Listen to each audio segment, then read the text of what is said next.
So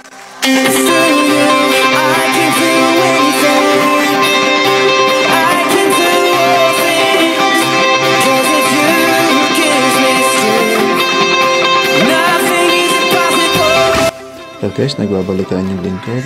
Ito dahil sa marami nagre-request kung anong effects ang gamit ko sa Nothing Is Possible using the Tangchi. Kaya share ko na. Unang-una is yung IR cab na sa number 1. Yan. So, and then yung pangalawa is yung reverb. Naka-reverb mix 8 and reverb decay 35. Yung delay naman is delay time 27. Delay mix yung pangalawa 26. Yung mode naman niya is mode speed is 7 and mode effects is 13. Then yung amplifier 99 volume, 9 bass, 93 middle, 105 treble, 61 gain, amp type number 8. So, and kung sa noise gate naman po, depende pa rin sa inyo kung anong setup gusto dyan.